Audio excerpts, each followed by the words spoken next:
Le 24 janvier, l'Ukraine a intensifié de manière significative ses attaques de drones. Ce jour-là, leurs drones Poseidon ont détruit l'usine Kremeni L, une importante usine de fabrication de puces informatiques située dans la région de Bryansk, à environ 100 km au nord de la frontière russo-ukrainienne. L'attaque dévastatrice sur l'usine, l'un des deux principaux producteurs de microélectronique pour les missiles et systèmes de défense aérienne russes, a aussi détruit un entrepôt de puces finies, selon les rapports. Bien que les deux parties aient des rapports contradictoires sur le succès et l'étendue de l'attaque, si elle est à confirmer, cela serait une preuve indéniable de la capacité de l'Ukraine à frapper des cibles en profondeur sur le territoire russe. Ce serait aussi l'une des plus importantes attaques de drones de la guerre. Alors, pourquoi tout cela est-il important ? Eh bien, il se trouve que la Russie a déjà commencé 2025 sur un pied, un peu en retrait, en termes de capacité de fabrication industrielle et militaire. 50 attaques sur l'usine, 50 du Kremlin, et la plus récente tentative de l'Ukraine pour affaiblir l'armée russe, en limitant son accès à la technologie. L'usine Kremlin Skeletal développe et crée des microchips essentiels pour les systèmes informatiques, dont environ 95% sont destinés au ministère de la Défense russe. Les puces informatiques sont des composants cruciaux des systèmes de ciblage et de navigation, dans pratiquement toutes les plateformes défensives et offensives que la Russie a utilisées pendant la guerre.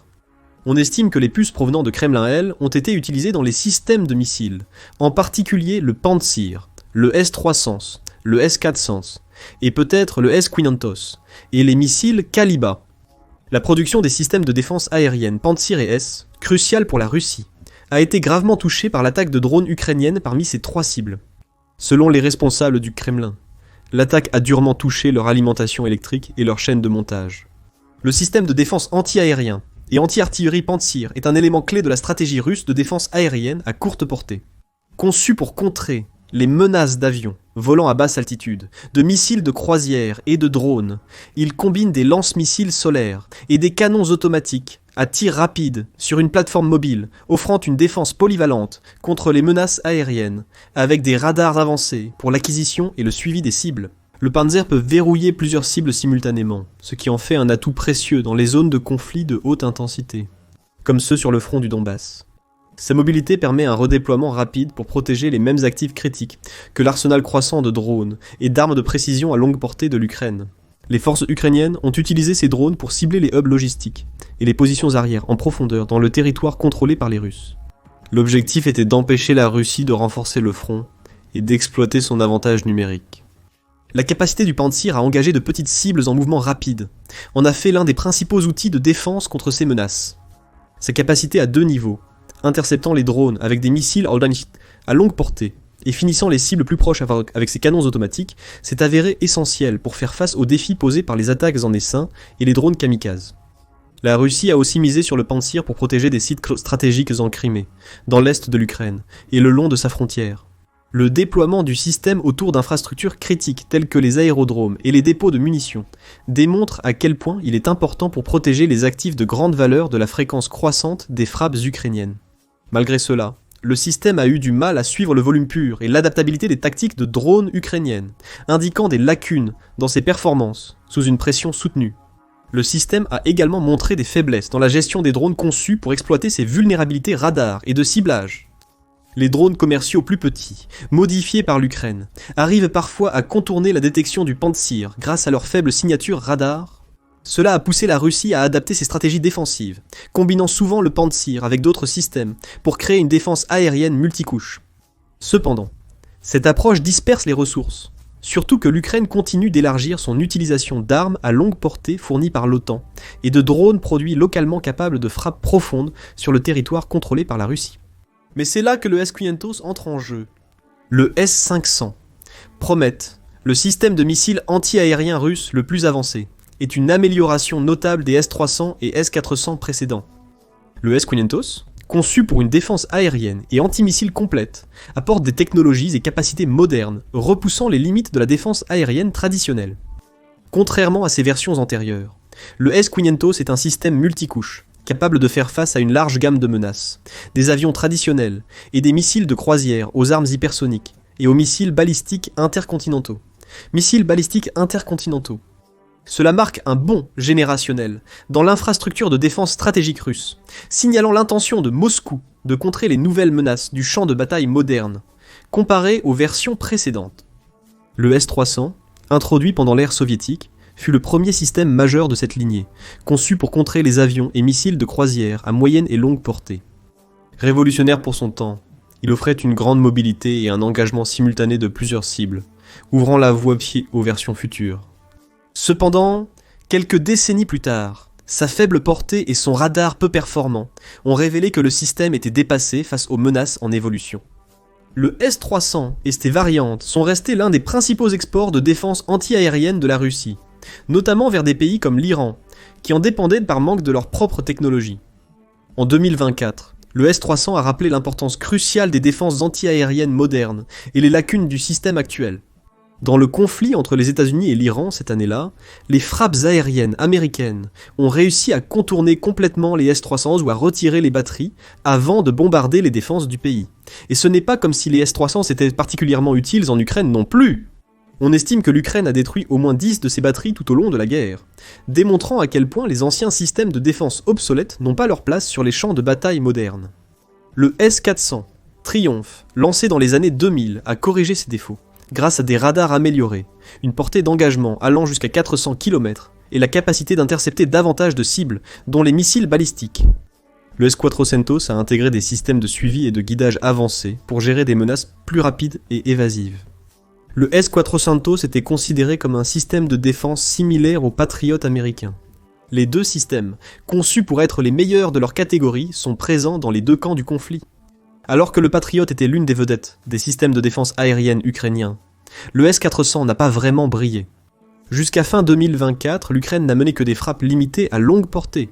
Le S-400 était donc jugé disproportionné face aux drones ukrainiens, certes nombreux, mais peu coûteux. L'utilisation russe des S-400 contre les drones épuisera ses défenses, les rendant inefficaces contre les missiles de croisière à longue portée comme les ATACMS, que l'Ukraine a réutilisés offensivement fin 2024. Le S-500 Prométhée s'appuie sur le concept fondamental des défenses anti-aériennes de la Russie, mais ses capacités dépassent de loin celles du S-400.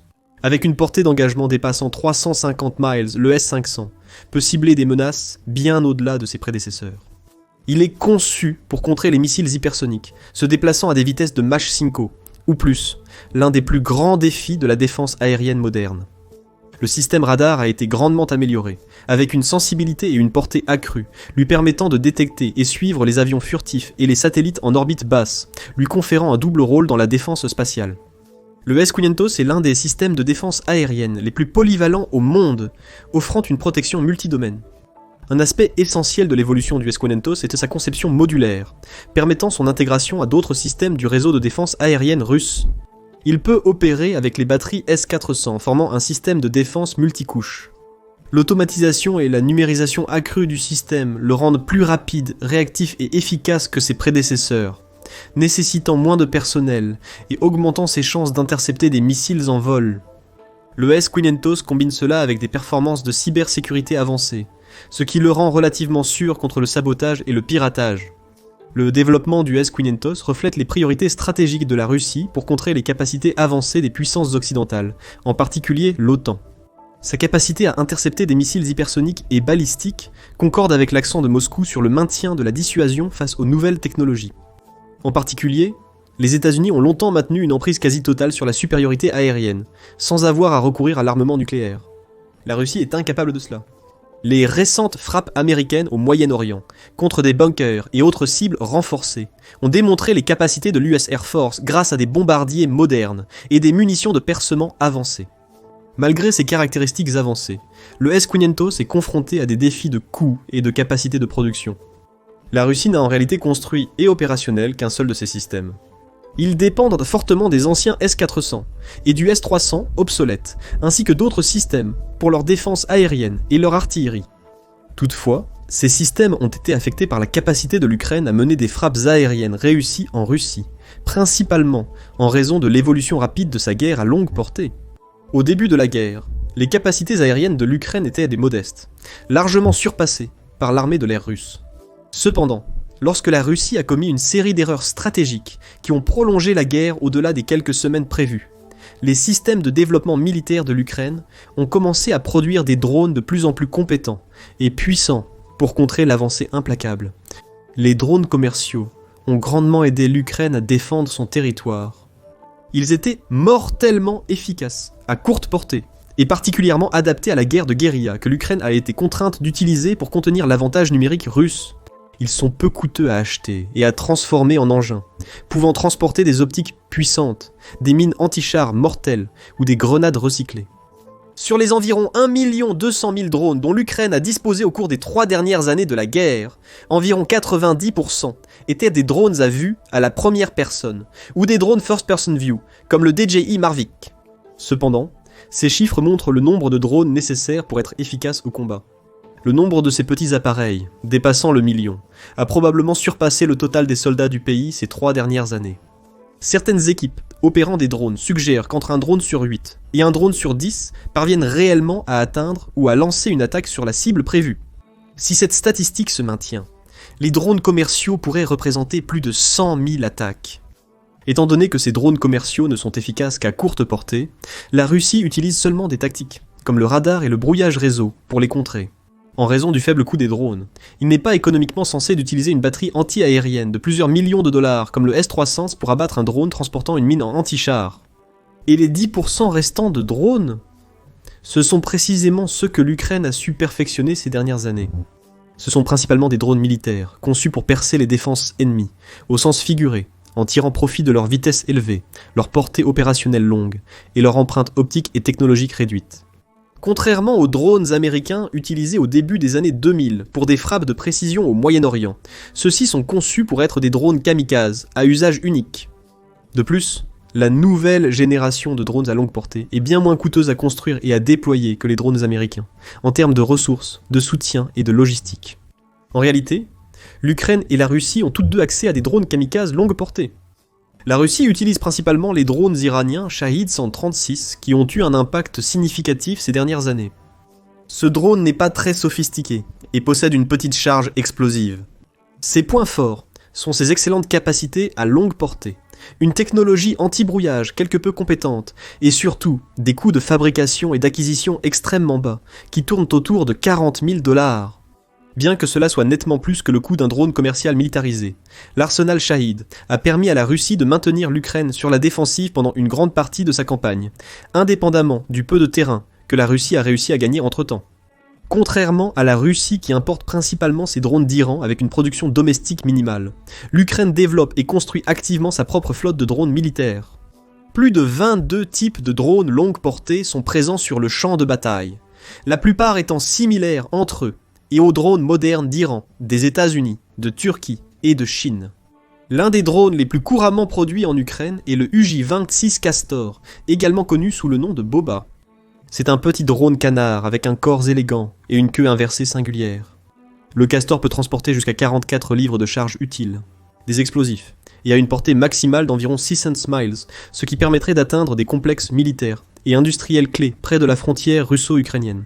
Le Castor est en service depuis 2023 et aurait apparemment été mis en production de masse, ce qui indique que c'est un programme réussi. Le drone le plus utilisé semble être le Bayraktar TB de Turc, qui était précédemment largement utilisé en Ukraine, en 2022, avant d'être rendu obsolète par l'évolution de la technologie anti-drone et des défenses anti-aériennes. Son successeur spirituel est l'AN 196 Liuchi ou Feroz, fabriqué en Ukraine. Toutefois, la technologie interne est en réalité basée sur un drone plus ancien, remanié pour bénéficier d'une meilleure technologie et de capacités de fabrication améliorées. Le FIAS peut transporter plus de 150 livres de charge utile, avec un poids maximum au décollage entre 400 et 600 livres. Ce drone est beaucoup plus adapté pour des frappes de précision en profondeur sur le territoire ennemi, avec une portée maximale présumée entre 600 et 1200 miles. Cette dernière figure est très largement une rumeur provenant des unités de reconnaissance ukrainiennes.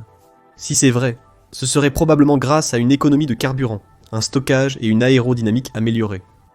Le doublement de la portée permettrait à l'Ukraine de lancer des attaques plus fréquentes sur Moscou et d'autres villes russes.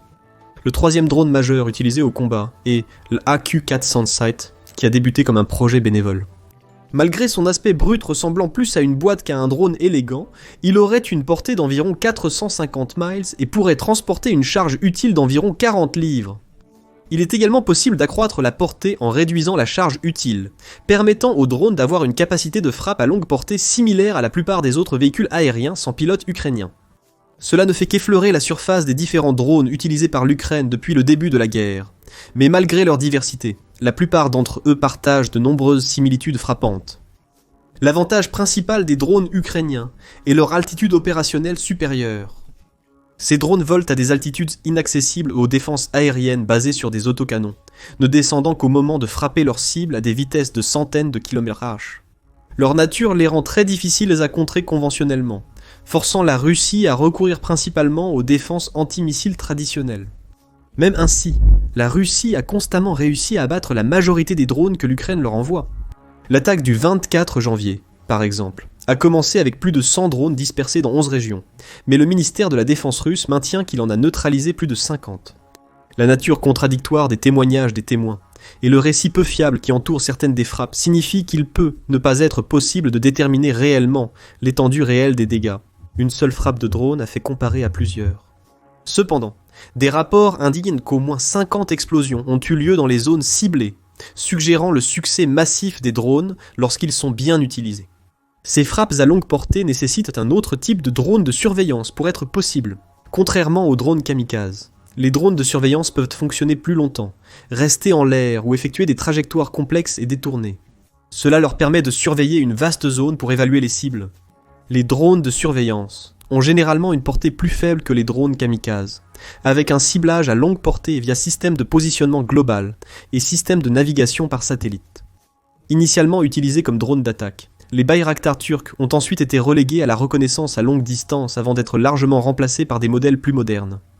Un autre drone distinctement ukrainien est le Skyton Rebel 3, qui a une portée opérationnelle massive de plus de 1600 miles et jusqu'à 28 heures de temps de vol, lui permettant d'être déployé loin de la frontière ukrainienne à la recherche de mouvements et d'opérations ennemies. Mais la proximité de grands complexes stratégiques avec le front du Donbass et la frontière russo-ukrainienne permettent aux drones ukrainiens d'opérer sans nécessiter une portée de centaines de miles. Le design révolutionnaire du Poseidon H-10 Mark III lui permet d'opérer jusqu'à 13 000 pieds, bien au-dessus de ce que les systèmes de défense et de détection anti-aériens conventionnels peuvent atteindre. Le drone, doté d'un châssis résistant au froid et d'optique avec un 40X, peut opérer dans des conditions de gel et transmettre des informations cruciales du ciel au centre de commandement ukrainien. Les systèmes de navigation et de propulsion lui permettent d'opérer pendant des heures avant de devoir revenir se recharger, améliorant ses capacités stratégiques globales. La portée limitée du drone à environ 90 miles indique qu'il s'agit principalement d'un drone de surveillance défensive ou utilisé avec des drones d'attaque First Person View près des lignes de front. Cependant, sa capacité à rester presque indétectable par les équipements russes offre à l'Ukraine un niveau de déni de zone sans précédent. Ceci, couplé aux capacités offensives accrues que possèdent les drones kamikazes, est l'une des rares raisons pour lesquelles les drones ont eu un impact si profond tout au long des 3 années de guerre. Lorsque vous considérez le rythme effréné auquel l'Ukraine a développé et fabriqué de nouveaux drones, les avantages numériques apparents de la Russie ont pratiquement disparu des lignes de front. De plus, la Russie a un handicap stratégique notable. Beaucoup de ses capacités de fabrication et de raffinage de pétrole sont situées entre Moscou et Kiev. Cela les expose constamment aux frappes de drones, comme c'est déjà arrivé ces dernières années. Malgré une production pétrolière et gazière russe quasi inchangée, les ventes à des pays comme la Chine et l'Inde ont leurs limites quant aux bénéfices réalisables. Sans production interne de produits utiles, les gains de la Russie provenant du commerce pétrolier sont gaspillés en important des produits pétroliers. Alors combinons tous ces facteurs. Les frappes ont permis à l'Ukraine d'attaquer la Russie à distance sans répercussion, ou parfois même sans détection. Les principales cibles jusqu'à présent ont été des postes défensifs, des bases militaires et des usines de fabrication vitales près de la frontière ukrainienne. Le résultat, une incertitude extrême concernant les systèmes de défense aérienne de la Russie. Sans la capacité de créer de nouveaux systèmes anti-aériens modernes, la Russie risque de prendre du retard sur l'Ukraine en matière de défense aérienne. Cela permettrait à l'OTAN de faire un geste supplémentaire en donnant des équipements vitaux et des systèmes à longue portée. Cela pourrait incliner la balance du pouvoir en faveur de l'Ukraine juste assez longtemps pour que les progrès russes dans le Donbass changent de cap. Cela aurait des effets dévastateurs sur le moral et le potentiel géopolitique de la Russie. Le principal allié de la Russie, la Chine, mise sur sa victoire dans la guerre pour tirer profit des avantages géopolitiques et des ressources des terres ukrainiennes. Si la Russie ne parvient pas à se défendre contre les attaques ukrainiennes, la Chine pourrait commencer à réduire ses pertes et ralentir le commerce avec la Russie. Cela pourrait déclencher un effet domino où la Russie ne pourrait plus financer sa guerre. En fin de compte, le potentiel militaire de la Russie repose sur sa force perçue, sa technologie moderne, notamment au niveau des systèmes défensifs, et sa supériorité numérique. Des drones comme ceux utilisés le 24 janvier à l'usine 50 du Kremlin sont les grands égaliseurs de ces trois facteurs. Mais qu'en pensez-vous ? Jusqu'où l'Ukraine peut-elle mener ses attaques de drones ? Dites-le nous en commentaire. Merci de votre visionnage. Vérifiez maintenant que l'Ukraine vient de réaliser l'impossible en Russie, ou cliquez sur cette autre vidéo.